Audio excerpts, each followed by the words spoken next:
بسم اللہ الرحمن الرحیم۔ السلام علیکم عزیز طلباء، میرا نام معین الدین ہے اور میں آپ کا پاکستان اسٹڈی کا ٹیچر ہوں۔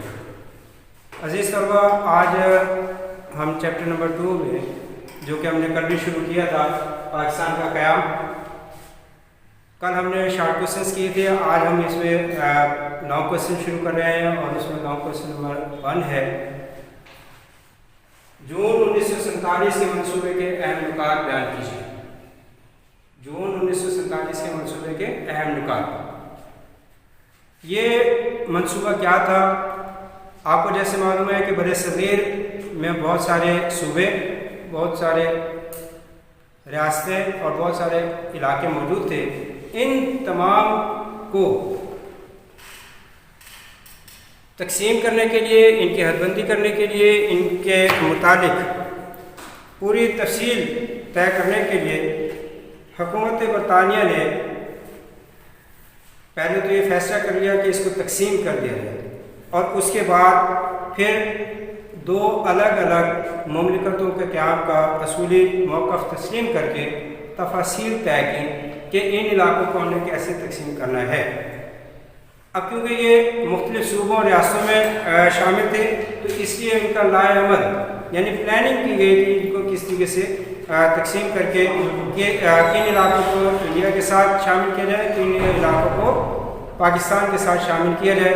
تو اس طریقے سے یہ پورا منصوبہ جو کہ لارڈ ماؤنٹ بیٹن نے جو 3 جون 1947 کو پیش کیا اور حکومت برطانیہ نے اس کو منظور کرنے کے بعد جو اس کو امپلیمنٹ کیا، تو سب سے پہلے یہ منصوبے کے ہم اہم نکات دیکھ رہے ہیں کہ میں نے نکات کے یہ 7 پوائنٹ ہیں، 7 نکات ہیں۔ سب سے پہلے صوبہ پنجاب اور صوبہ بنگال، صوبہ پنجاب اور بنگال، یہ دونوں صوبے بیٹا بڑے تھے، بڑے صوبے تھے، اس لیے ان کے مسلم اکثریت اور غیر مسلم اکثریت کے علاقوں کے جو نمائندے تھے، ان کو اختیار دیا گیا کہ یہ الگ الگ کثرت رائے سے فیصلہ کرنے کہ انہوں نے کس صوبے کے ساتھ، کس ملک کے ساتھ رہنا ہے، کیا یہ اپنے صوبوں کو تقسیم کرنا چاہتے بھی ہیں یا نہیں۔ اگر یہ تقسیم کرنا چاہتے ہیں تو پھر ہم ان کے تقسیم کے فیصلے میں حق میں فیصلہ دے دیں گے، اور اس کے لیے ایک حد بندی کمیشن بنائیں گے۔ جی، حد بندی کمیشن وہ کیا ہے؟ حد بندی کمیشن بیٹا باؤنڈری کمیشن، باؤنڈری کمیشن، حد بندی کمیشن، کہ ہم ان کی حد بندی کر دیں گے اور ان کو تقسیم کرنے کے بعد کچھ علاقے پاکستان میں، کچھ علاقے ہندوستان میں شامل کر دیں گے۔ تو اس منصوبے کے تحت صوبہ پنجاب اور صوبہ بنگال میں ان کی تقسیم کا فیصلہ ہوا، ان کی حد بندی کا فیصلہ ہوا، اور اس کے لیے کمیشن بنا جس کا سربراہ ہے سر ریڈ کلف،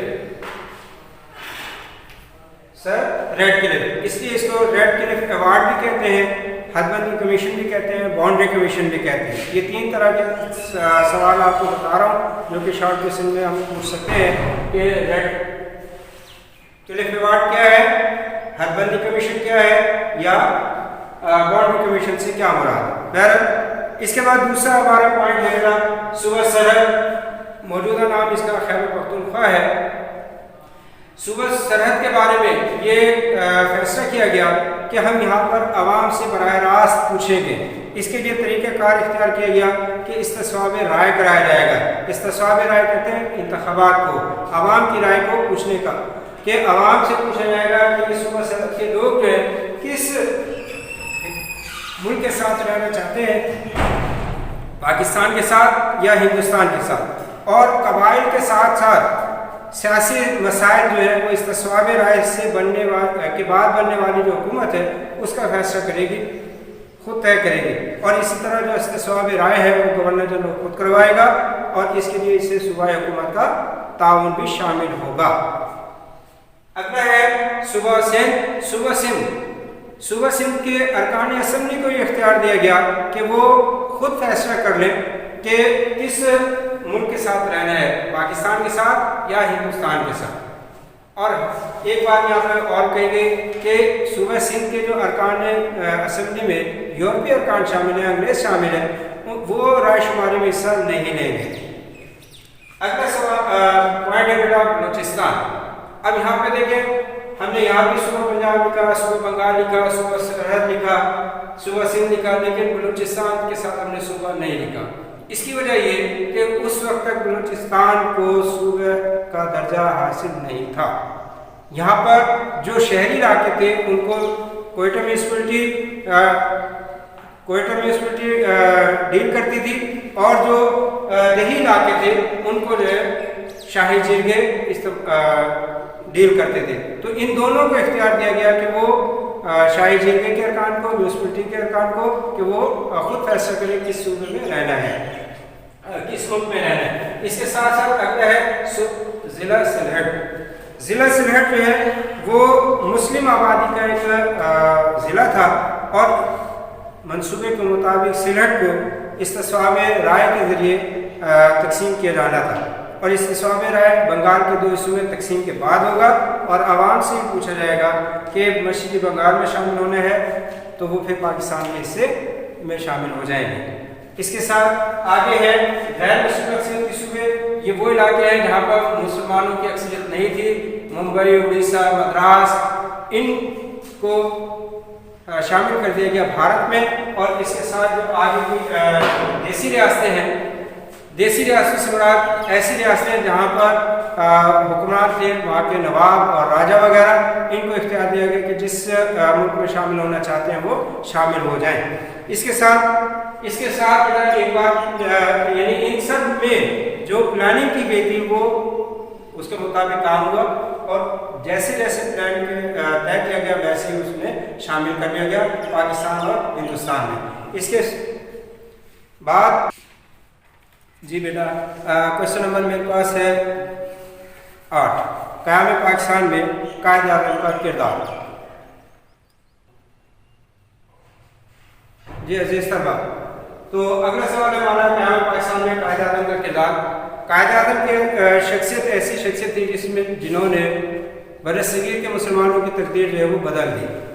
انگریزوں اور ہندوؤں کے ساتھ مل کر ہندوستان کو تقسیم کیا۔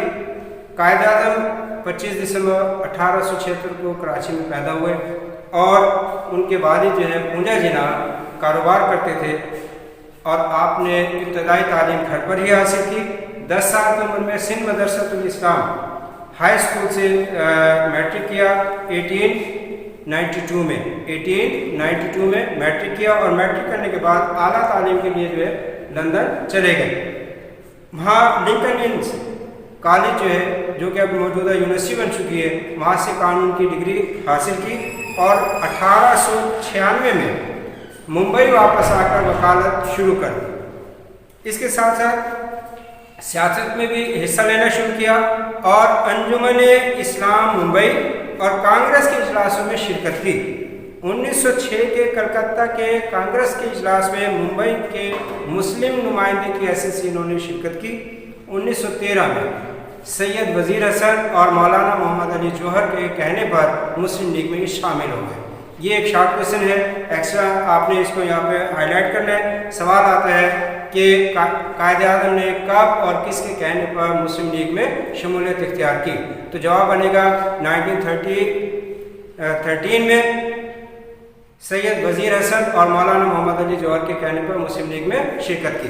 بیٹا اس کے بعد یہ آگے کچھ قائد اعظم کے مزید باتیں لکھی ہیں کہ آپ نے پاکستان کے قیام کے بعد پہلے گورنر جنرل کی حیثیت سے 13 ماہ جو ہے وہ کام کیا ہے، اور 11 ستمبر 1948 کو کراچی میں وفات پا گیا، اور وہیں پر وہ دفن ہے۔